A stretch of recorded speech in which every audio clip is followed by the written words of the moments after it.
AP ముఖ్యమంత్రి YS Jagan రాష్ట్రమంతా కలై తిరుగుతూ ఓట్ల కోసం తంటాలు పడుతున్నారు. కాగా ఆయన సొంత నియోజకవర్గం పులివెందలలో మాత్రం జగన్ భార్య వైఎస్ భారతిరెడ్డి ఎన్నికల ప్రచారంలో పాల్గొంటున్నారు. అసలే పులివెందలలో కూడా జగన్ మీద అసమ్మతి పెరిగిన సంకేతాల నేపథ్యంలో జగన్ తన భార్య భారతిని రంగంలోకి దింపారు. ఆమె పులివెందల నియోజకవర్గంలోని వివిధ మండలాలు, గ్రామాల్లో బాగా పర్యటిస్తూ ఇంటింటికి వెళ్లి ఓట్లు అడుగుతున్నారు. ఇలాంటి క్రమంలోనే వైఎస్ భారతిరెడ్డి ఎన్నికల ప్రచారం చేస్తుండగా ఓ చేదు అనుభవం ఎదురైంది. ఎప్పుడు జనాల మధ్య తిరిగే అలవాటు లేకపోవటం, ప్రస్తుతం అత్యవసర పరిస్థితుల కారణంగా ఎన్నికల ప్రచారంలో పాల్గొనడంతో వైఎస్ భారతిరెడ్డి పొడిపొడిగానే ఓటర్లను కలుస్తున్నారు. ఎన్నికల ప్రచారంలో భాగంగా భారతి సోమవారం ఏప్రిల్ 29న వైఎస్ఆర్ జిల్లా పులివెందల నియోజకవర్గం వెంపల్లిలో పర్యటించారు.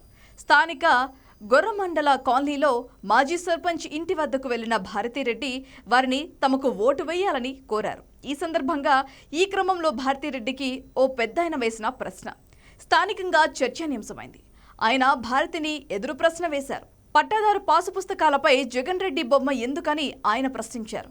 మా తాతల కాలం నుంచి వారసత్వంగా వచ్చే భూముల పట్ట పాస్ పుస్తకాలపై సీఎం జగన్ ఫోటో ఎందుకమ్మా అంటూ ఆయన ముఖ్యమంత్రి భార్య భారతిని కుమ్మరపల్లె మాజీ సర్పంచ్ భర్త వైసీపీ నాయకుడు భాస్కర్ రెడ్డి నిలదీశారు. పట్టాదారు పాసు పుస్తకాలపై రైతుల ఫోటోలు ఉండేలా చూడాలని, ఆ విషయాన్ని సీఎం దృష్టికి తీసుకువెళ్లాలని భారతిని కోరారు. ముఖ్యమంత్రి జగన్మోహన్ రెడ్డి ప్రతి బహిరంగ సభలోనూ నా ఎస్సీ, నా బీసీ, నా మైనారిటీ సోదరులు అంటున్నారు తప్ప ఒక్కసారి కూడా నా రైతన్న అని ఎందుకు అనటం లేదని భారతిని భాస్కర్ రెడ్డి ప్రశ్నించారు. అంతేకాకుండా రైతు భరోసా కింద రాష్ట్ర ప్రభుత్వం ప్రకటించిన 16,000లో సగం సొమ్ము కేంద్ర ప్రభుత్వానిదే అని, దీనివల్ల రైతులకు ఎలాంటి ప్రయోజనం ఉండదని అన్నారు. ఈ మొత్తాన్ని పెంచి రైతులకు మేలు జరిగేలా చూడాలని కోరారు. మరికొన్ని ప్రశ్నలు కూడా భారతిరెడ్డిని ఆయన అడిగారు. కొంతవరకు భాస్కర్ రెడ్డి అడుగుతున్న సమస్యలను వింటూ వచ్చిన భారతిరెడ్డి తాను సమాధానం చెప్పలేకపోయారు. ఆ పెద్దయిన ప్రశ్నకు భారతి సమాధానం చెప్పకుండా మౌనం వహించారు.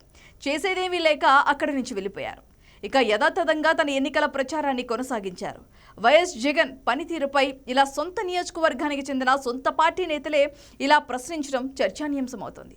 పులివెందలలో సీఎం జగన్ అంటే జనాలకు అయిష్టత పెరిగిందనే సంకేతాలు చాలా నెలలుగా ఉన్నాయి.